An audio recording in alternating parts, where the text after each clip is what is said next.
ده The Blind Date Show، ودول اتنين ما يعرفوش بعض. هاي، اول مره تنزلي ديت ولا نزلت قبل كده؟ لا نزلت كتير جدا. انا دي اول مره. اول مره ليك خالص؟ والله انا بحبك. هو انت قدامك ايه؟ عصير. طب خليه كده على يمينك واسالي تتابعي فين. تحب المايو قطعه واحده ولا قطعتين؟ ستريبس. ايه؟ اقلي. لو حملت من واحد تاني غيرك هتتقمص؟ لا القمص مش من طبعي. هو انت ما عندكش دم؟ لا عندي. ترضى نسمي ابننا على اسم الاكس بتاعي؟ هو اسمه ايه؟ مراد. مراد احمد رمزي. لا مش هتلاقيه. بقول لك ايه؟ ايوه. لو ربنا كرم واتجوزنا يعني ان شاء الله، هتشاركي في الفرح؟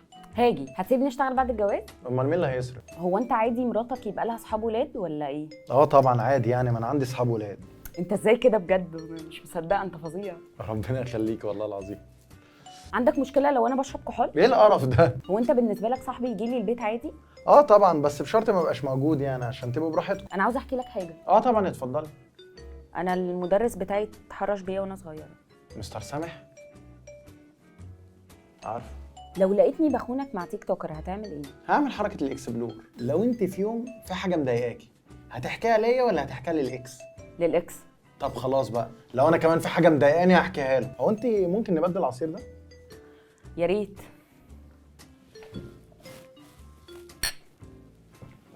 معلش انا اسف بس. طيب بص بقى، انا مش عايزه اللي ارتبط بيه يقول لي انت رايحه فين وجايه منين وبتلبسي ايه وبتعملي ايه. انا ما بحبش الحوارات دي خالص. مش عايزه راجل يعني. انت توافق ان مراتك تشتغل رقاصه؟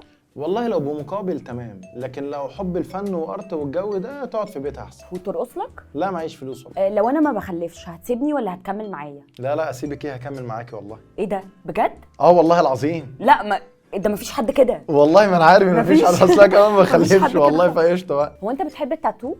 طبعا، ده انا حتى بصي اعمل واحد هنا.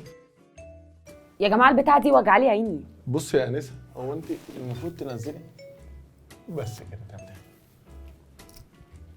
ايه ده؟ اختي